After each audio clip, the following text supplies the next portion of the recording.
We do swim practice. So today we have Jodi Picoult in the house. Jodi, who has millions of fans all over the world. And today you're in our living room, so we thank you very much for being here. Oh, thank you This for is very inviting exciting me. for us.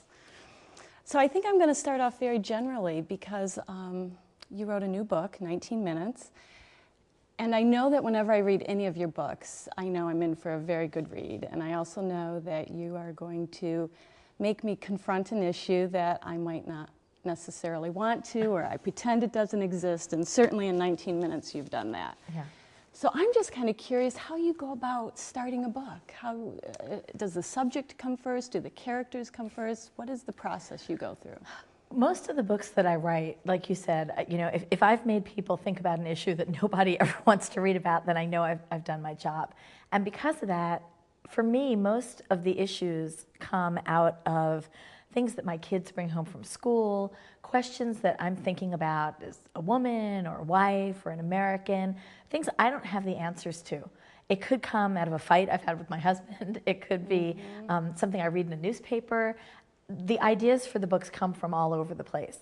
But for me, if it's an issue that I just don't know the answer to, and if I find myself thinking about it after a couple of weeks and still thinking about it after that, it's probably a really good idea for a book. And then characters pop up like mushrooms. They just arrive, and they come fully formed with their own thoughts and ideas and personalities, and they take the book away for me. And that's usually the point that I stop at and say, okay, what do I need to know before I write this book? And I go off and do my research for sometimes months at a time before I sit down and start writing.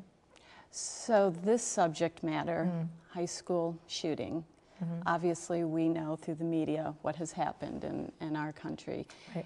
Did this come right after Columbine for you? No, in fact, I would never have written about it right after Columbine because I think, and I actually think that still is such a raw piece of American history, especially in the towns around Columbine.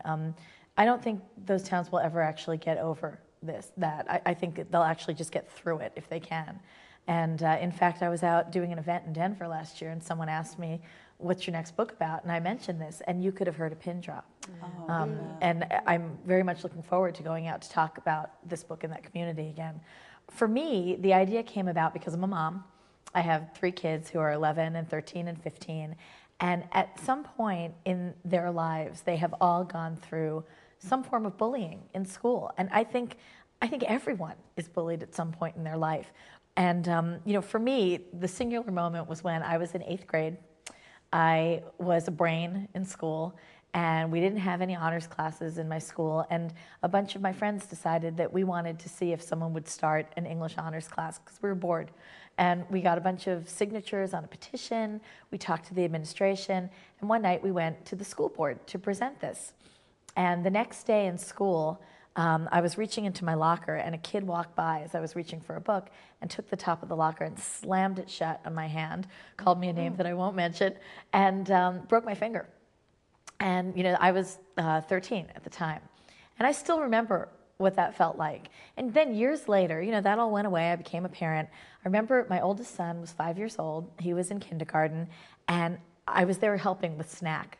And this little girl who was just a little more shy, a little more reticent, a little quieter than the rest, went to go sit down at her seat. And another kid, a boy, pulled out her chair so she'd fall on the floor. And everybody laughed. And I remember just stopping and saying, wow, I didn't realize that at age 5, kids could be intentionally evil. And that's when I really started thinking about this. You know, I think adolescence is about fitting in, not standing out. And because of that, there's a whole group of kids who go through their lives in high school as a moving target, and I really wanted to write a book for them.